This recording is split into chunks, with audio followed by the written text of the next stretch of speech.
So we're here for another episode of Heart to Heart, and I'm joined with Phil, who's here on what is a beautiful day on the Westwood, and we was just saying it is some view from up here in the boxes, isn't it? It is, you know, and I was saying, Joe, wasn't I, that you forget on race day, you're so focused on the comings and goings, the people and the horses, you often forget what a beautiful backdrop, you know, looking over the wolds this is.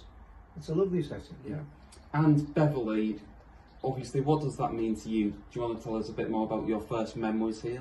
Well, yeah, I think I first, when I was still living over on the Wirral, I came over because Beverley was one of those sort of courses on the bucket list. You know, I was going to quite a few of the sort of northern courses, and I ventured over here one day. It was the week of Glorious Goodwood, so that sort of late July meeting.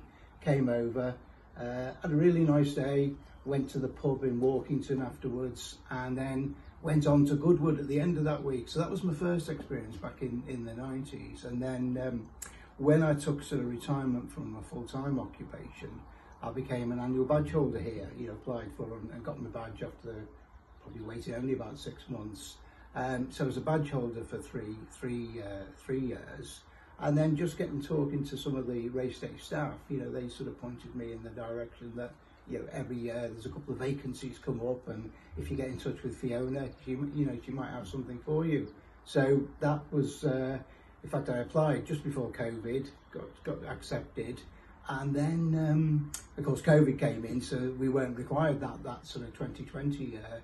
But this is my fourth season here at Beverley now working, and yeah, I've really enjoyed it. You know, and the way I look at it is, I'd be here anyway. Yeah, you know, yeah. So it's nice to be here and working. And you get paid for it too. Yeah, well, that's right. Yes, yeah. And of course, Beverley over the years, do you want to tell us a little bit more about your first impressions and how it's changed from the 90s to the modern day? Yeah, I mean, well, I mean, it's still good old Beverley, really, in many ways. You know, the grandstand is still the one I remember, but there have been the sort of, you know, the improvements. I think owners and trainers has changed a little bit. The paddock bar area seems to have changed. I mean, that's a lovely setting, overlooking the paddock and looking down the course to St Mary's and the town of Beverley. But I think, yeah, so sort of, you know, improvements year on year, but still the character of the old course is broadly as I remember it, and I think, you know, that's the appeal of the place. Yeah. And you are Mr. Beverley in many sense. You've been an annual badger, you work here, and you've also been a winning owner here. Do you want to tell us a little bit more about that? Yeah. So having been a racing fan for years, I decided to organise a little partnership in this was back in about 2004, 2005. So we called ourselves Riverside Racing because we were all connected in some way with the River Humber. You know, so we had Steve Adores, myself as harbour master. We had some Humber pilots, and we all got together, formed Riverside Racing. Our first horse wasn't really successful, but then we got a horse called Kingsholm, which had come from Andrew Balding's, had been owned and bred by the Hitchins, you know, famous owner breeders, and he came to us as a winning horse, but had sort of gone off the boil. So we were first with Ian McInnes, who was a local trainer, but we ended up with Kevin Ryan at Hambleton, and our first ever winner was here in 2008. It was the last race of the last meeting of that year. It was the amateur race over a mile and a quarter. Kevin's daughter Amy rode, and we won. And we couldn't believe it, you know. And it's like winning the Derby. Your first winner as an owner is just like, you know, you can't sort of bottle that sort of experience. It's and there was only 12 of us in that syndicate, but when we won, there was about 112 of us on that podium. I don't know where everybody came from, and I don't know how that sort of that didn't collapse. But I also remember, because we were new to the whole winning thing, Kevin Ryan had said to me, come in and we'll get some champagne. But because there was so much euphoria, we forgot to go in. But we got our trophy, got presentation, and we just went to Walkington actually and bought some champagne there in the pub. But yeah, so you know, Beverley, you know, stuck in my mind as important because it was our first win. But you know, I've been involved in horses since, you know, and we've won here. Cosmic Chatter won for us in a different partnership. Abushama's won here. I'm now involved with the Ryedale partnerships and Tim Easterby and Malton. And Panama City won here, I think last season, wasn't it, or the season before. So yeah, Beverley's been good to us really, as owners. And in terms of your experience as an owner, when you're not working obviously, what is it like to come here, be an owner, get your owner's badge and go in the podium? Yeah, it's good, and for any race goer I'd recommend ownership, because it gives you that extra dimension, you know, that sort of access all areas, owners and trainers, and you're well looked after. I mean, and particularly at Beverley, not all the courses do it quite as well as Beverley, but it's a good experience. And if you get in the placings, get in the prize money, or better still win, that is just the icing on the cake as an owner. It's a great day out. And I think if you've been an owner, it would be hard to go back just to being an ordinary race goer actually. Yeah. And in terms of horse racing, you already come across that you're mad keen on it, and that's something that's probably that most people that work here do have, and that really translates to the racegoers who you can always talk to about the horse racing side of things, and that must be a good thing for them as well. Yeah, and that's a big thing I like about Beverley, that you know, certainly your weekday fixtures, you know, your smaller meetings, it's people who are genuinely interested in the sports, and they're quite, you know, they're always looking to have a chat about, you know, breeding, form, and just, you know, races and horses that take their fancy. So, and a lot of the staff here, you know, they're interested, they're fans anyway, they're not just here to work. So there is that strong sort of sense of connection, you know, with the other racegoers and the staff, and that's, I think that all helps make it such a sort of friendly and sort of integrated place really, you know, on race day. And in terms of the horse racing at Beverley, it is a very unique track, as we can see behind us, the 5 furlongs. In terms of some of your favourite jockeys and favourite horses, who would be on that list? Yeah, well, and just interestingly, on that point that it is unique, and of course that's a great thing about British courses, there's no two the same, but I read recently that the 5 furlong start here has got the most draw bias of any race on any race course in the UK. You know, I always thought Chester was probably, you know, the most biased course, but apparently it's the 5 furlong start here.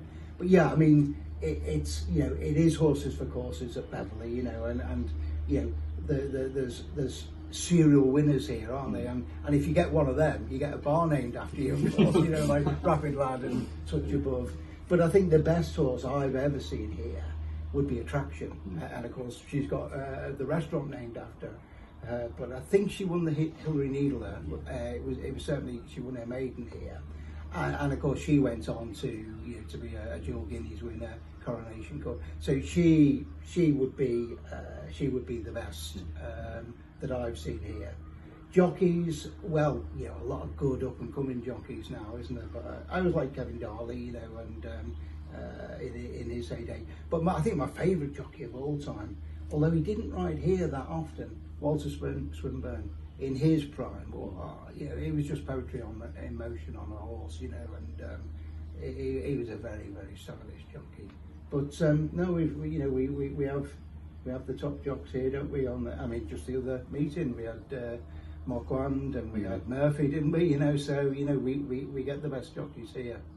And in terms of reflecting on last year, one thing that we always like to talk to people about is Macaron winning for the Rob Borough Syndicate. You was there that day, yeah, and it was just such a special day, wasn't it? It was, and Paul Hannigan, you know, when he crossed the line, you know, in front, he was punching the air, and it was like winning the Derby, really, wasn't it? It had that much significance for him. Very emotional day, and yeah, I mean that was a great race, you know, great result for racing, really, wasn't it? You know, and Paul Hannigan, did he retire after that win? He certainly retired very shortly after that season, didn't he? Yeah, yeah. And moving on to slightly less interesting stuff, your job here at Beverley in terms of the horse racing, what is it that you do? Yeah, well, I've done, I do whatever Fiona wants me to do, really, but, you know, I seem to have sort of, my regular job now is down here looking after the Premiership, the Premier enclosure, Now, ostensibly, the job is to make sure that the right people with the right badges come and go into that area. But there's more to it than that. It's really, it's about meeting and greeting the racegoers as they come. And that's the people who bought the Premiership badge for the day. It's your owners and trainers coming down from their entrance, your reciprocal badge holders coming for the day, your restaurant customers, hospitality customers, making sure that they're all sort of looked after if they're here for the first time. Do they know the layout? Do they know where they're going? Do they know what's on offer? And just really generally being helpful and nice to people, and if you can do that, the job becomes quite easy, really. And in terms of some of your colleagues, you're not far from the line crossing where Steve and Ron are always working. They're two people who we have interviewed before who are brilliant like yourself. It must be nice coming to work with familiar faces that always get on with each other. And it doesn't feel like work, really. It feels like just a coming together, seeing your friends, and looking forward to an enjoyable day. But Steve and Ron, they're characters, aren't they? And the great thing about Steve and Ron is the jocks all know them, so the jocks, when they're walking the course, they'll always stop. Johnny Pete is one, great young apprentice. He'll always bend a yarn on with them, and of course, they give us a view on, how their horses are going to go, so that's always which always helps. Which always helps, yeah. And in terms of this, you might have to be careful with how you answer this. Some of your favourite memories at Beverley, or things that stand out over the years. Well, I think winning here, was the big one. Winning that first win, with Kingsholm. But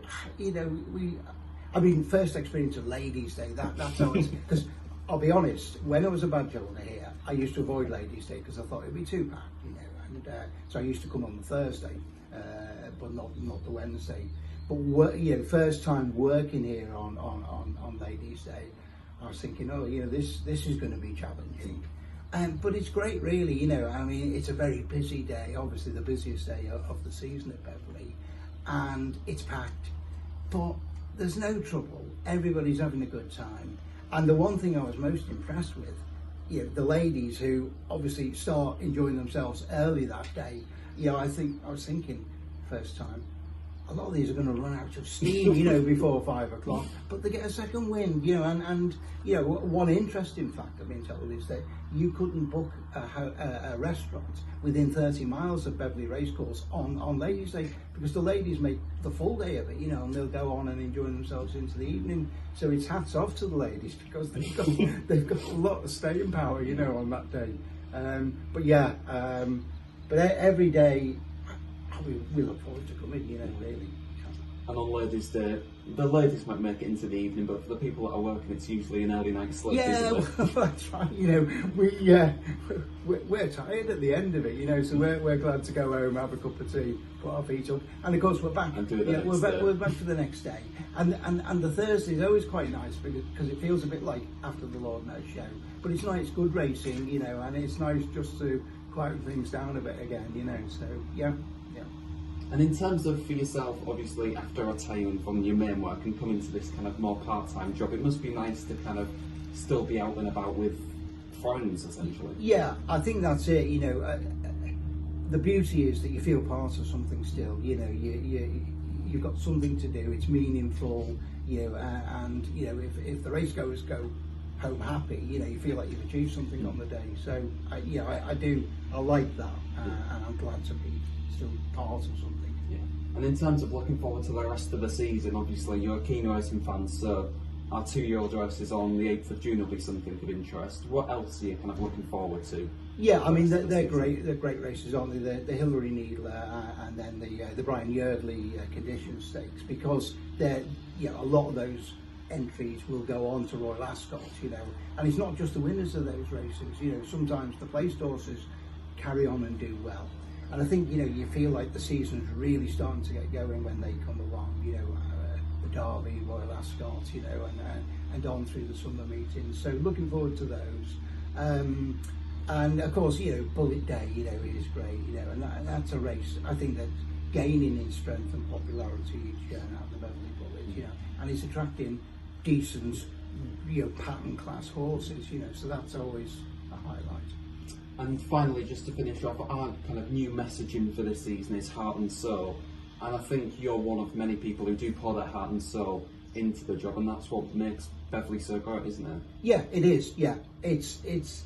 I mean, you and I did a little exercise last year, didn't we? Where I held a little sort of message board up, and as racegoers came into the course, it was in one word. How would you describe Beverley races?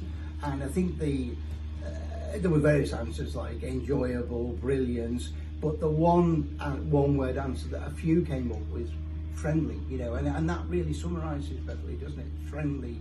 And it's interesting, you know, I googled the Wikipedia account of Beverley races, you know, and it's got a little potted history of 1690 onwards. But it said its end comment was generally regarded as I've got it written down. So it's generally regarded as where is it? Unpretentious but agreeable, and I think that's great. You know, it's quite, you know, that sums it. It's an agreeable day out, isn't it? It's an agreeable race course. It doesn't pretend to be anything that it's not. But of course, the last 2 years we've been in the top 10, haven't we? You know, and what an accolade that is. You know, punching above our weight. You know, with the likes of York and Ascot, and that really, you know, that's there's no finer accolade than that. And does that give you a kick as well to be part of something that is in yeah, the top 10? It is. You know, to be part of a local course that's doing well and is getting recognised. You know, yeah, I think that's great. Perfect. Well, thanks a lot for your time, and we'll see you throughout the season. Yeah, look forward to it, Joe. Thank you. Thanks.